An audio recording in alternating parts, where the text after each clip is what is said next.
was interesting to hear that Howard White worked for or with Pitney Bowes headquarters. I just came there from there this morning, so my warning, if I should be quiet for 5 minutes or more, then please shout. I'm not having a creative thinking break. I'm asleep, but you can wake me up then. On the other, there was one more thing. You brought up this example of the shreddies. I was actually sitting in a presentation of an executive from Ogilvy. They actually did this thing in Canada, and it did actually produce growth, because they did exactly what was just presented. They found the window of creating something that would interest people, and you could see in the end this thing was unchanged for 70 years or so.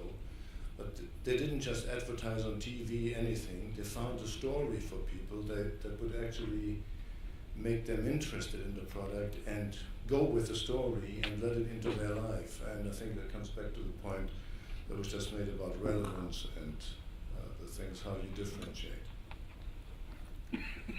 So you are here, you're from the industry. I think when you think about our market space, and it was already said, probably feel sometimes a little uneasy about the declining mail volumes and electronic substitution. You probably worry about the declining marketing budgets, and you wonder probably also where the industry is going. Well, we at Pitney Bowes are convinced there is less need for worry, but there's a need for change. And we think that the changing market is bringing also new opportunity. And today, that's the same problem. Okay, I hope it doesn't do it twice now. No. Today I would like to touch on basically on three things. One is that customer behavior is changing, and relevance is key, and it was mentioned already. And we need a new and diverse approach to customer communication. Second, yes, trans-promo works, will work. And third, customer communication management needs 4 types of intelligence. And I would like to start with the first one. Let's have a quick look at the market as we see it. Chief marketing officers at this time do not have an easy life. I think for the last 10 years we have been going from crisis to crisis, basically. Marketing budgets have been cut to protect the bottom line. Many companies, in some cases up to 75%, and that's not a few cases only. And these numbers come from the ANA, that's the Association of National Advertisers. So it's quite proven that this is a fact. That's one thing, but marketing on the other side itself is changing. On one side, from acquisition to retention because of the changed consumption patterns. So it's not so much about acquisition anymore, it's more about protection and retention. And on the other side, and based on the already mentioned different communication patterns, marketing is spending more and more money on direct marketing instead on general advertising. And for some of the agencies, this is not easy because, again, I'm referring to the discussion the presentation that I mentioned before from Ogilvy, this executive said, we know this is our business, advertising, broadcasting is our business.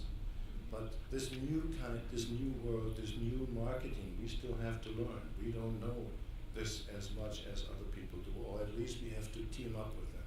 That's a new world for us too, in the way it is developing with all the devices available and the different channels.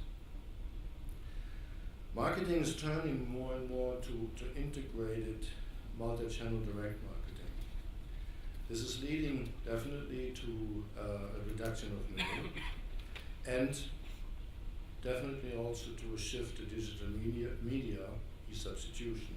but we think that direct mail is still the best way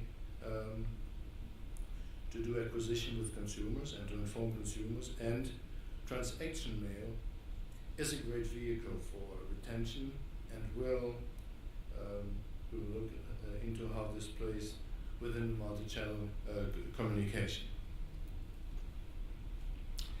So, marketing is going direct and addressable. As you can see, and you saw it before in several of the presentations, the selection of channels to reach consumers has become diverse, and usage is very individual. And we heard about that. Marketeers are learning to use these channels and utilize these channels and to mix and match those, which is crucial, according to customer preferences. And it's about the preferences of customers that we need to talk about and think about. And that is crucial because consumers today have a great capability of avoiding messages, because there's so much you have to select, and they find ways much more than before. And we all do that every day by selecting, be selective, and decide what is getting through to us. And relevance, as was said before, is key for getting attention. Trust is key for getting response. So it's these two things, the relevance and the trust, that we have to build to really make a differentiation. A difference. What we need for this is to manage and act upon customer communication preferences. So we have to listen to and understand what customers want. You see 3 examples here, and it probably has to do with position in life, with age, and with experience. One wants to get, for example, when it comes about statements, wants it direct by mail, one wants it online, one just says, text me. I just want to get the number. How much did I consume last month? That's enough, I don't want the rest. Research by the Direct Marketing Association in the US in 2007 delivered that customers buy mostly, and again about preference, because of the price, brand loyalty, and also uniqueness of product. But the reasons not to buy were mainly wrong timing and lack of relevance. So whatever you have to offer is something that might be appealing to a customer, but when you do it at the right time, to the right customer in the right way, then you still will fail. So messaging to the right customer at the right time, at the right price, is crucial and means relevance in the end.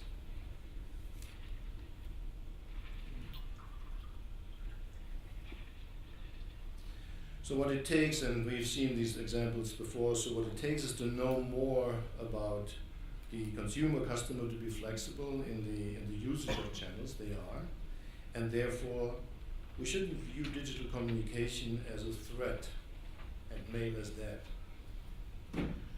The increased media channels need to be leveraged in order to make what we already have to be stronger. And mail, in our view, is still an important part of that. And again, we have seen an example of that before. But mail has to change for these purposes, and this leads to my second statement that I made. Transpromo works, and it might not work for everybody today, but we think that it will work increasingly. And we are also preparing for this and working on this. I think you know it all. I don't have to go into too much detail. Transpromo gives transactional documents promotional content.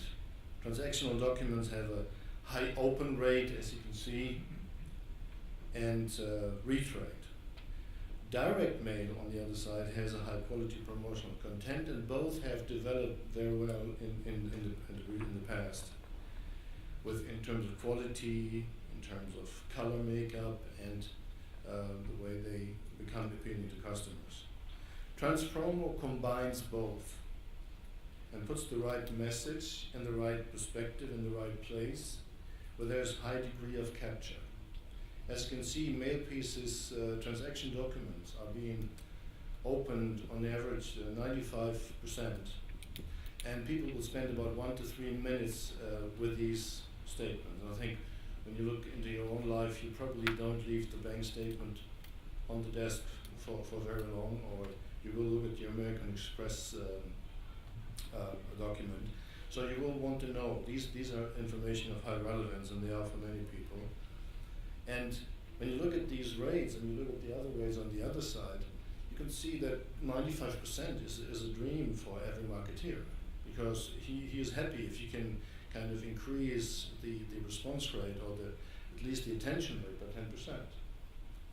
Transactional documents have that attention, and marketeers will spend their money where they get the greatest return. And we are convinced that transpromo in these terms is an area where they will spend more money as one of the direct marketing tools, where it doesn't matter if this letter is 2 or 3 times more expensive if the rate of the response goes up as requested or expected. But you can start already addressing or selling before. It's an easy method basically, but I think we have to also look at easy ways of improving, and that is by using the envelope. We did a recent study by Levlin Associates, and they interviewed 1,500 customers, and about 70% of those said that they were more likely to open a letter or a mail piece that had graphics and color on the outside than without. Now, there's 2 things that this could cause. First of all, it gets you more attention.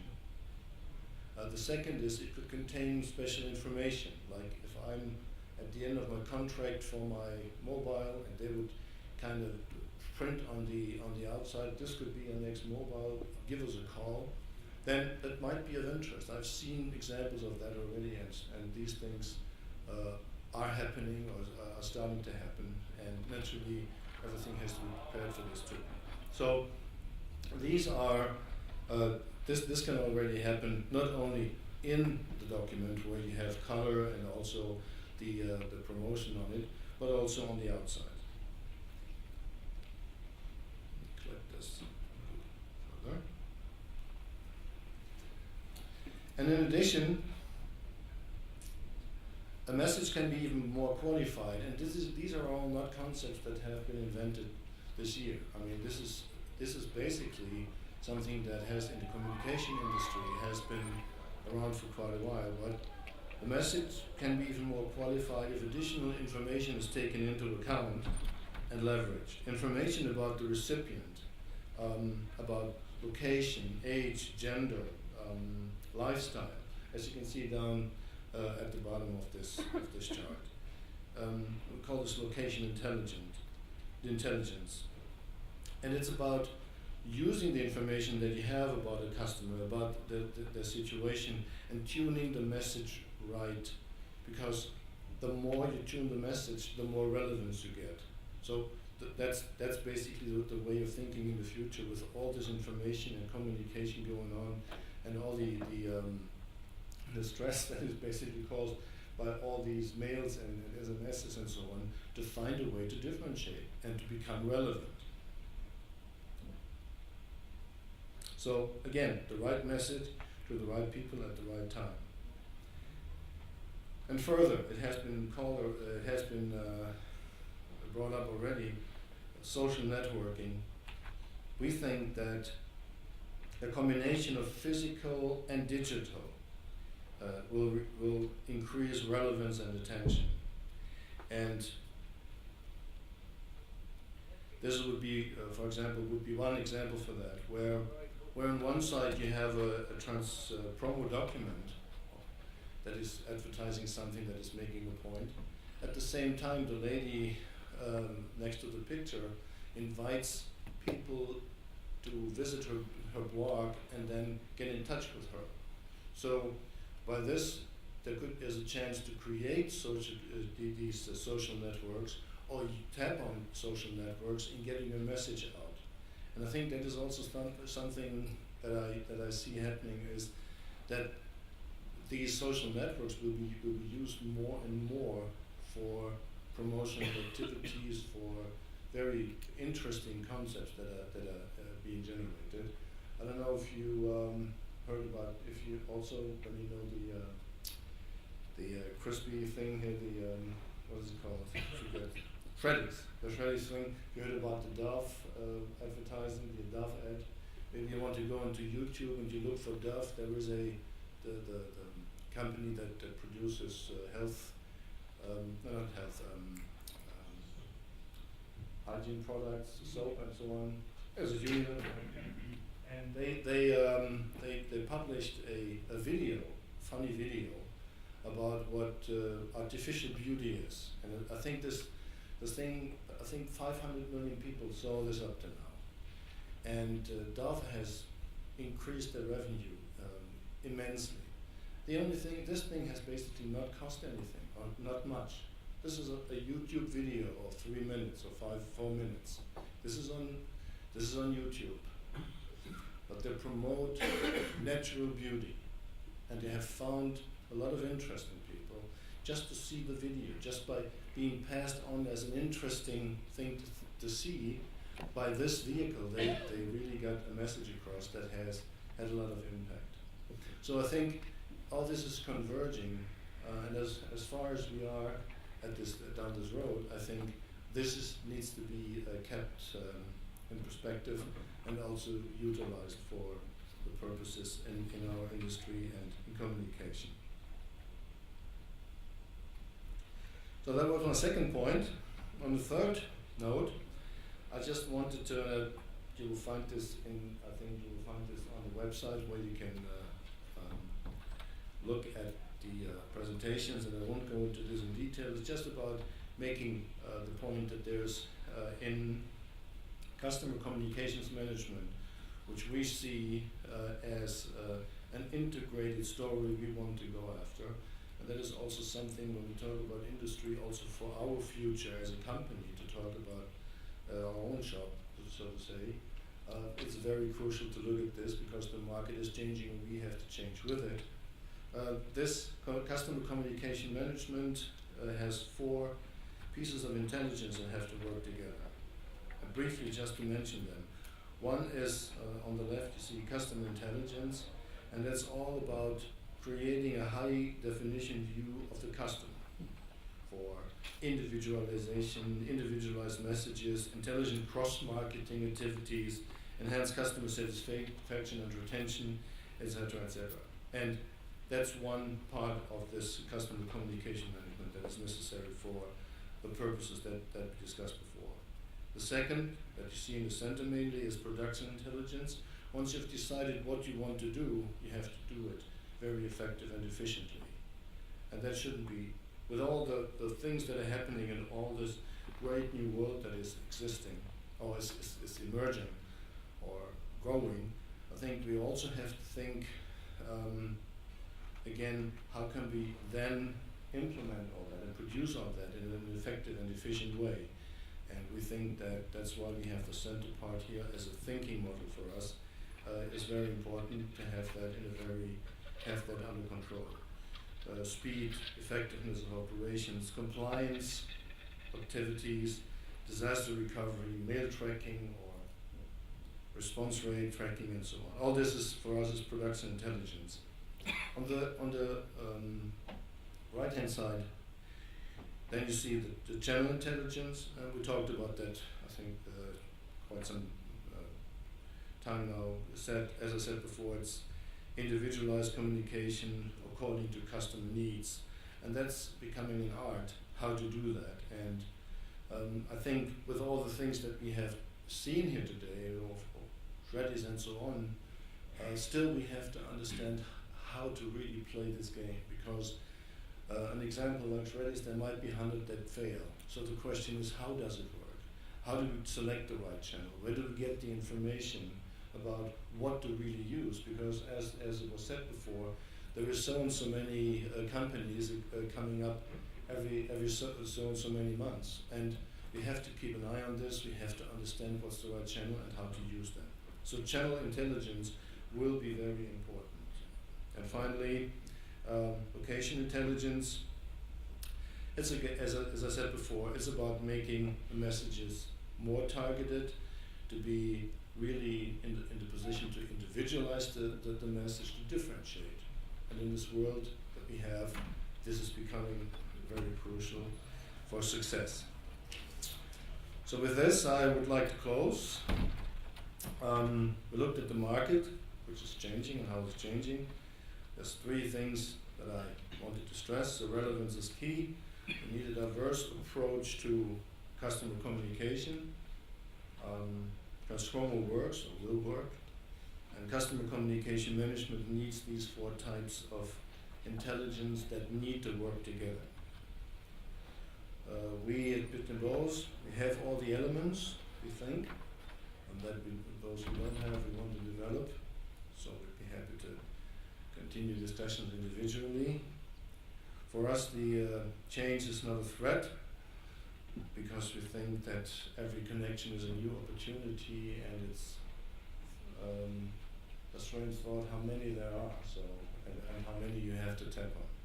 So thanks for your attention, and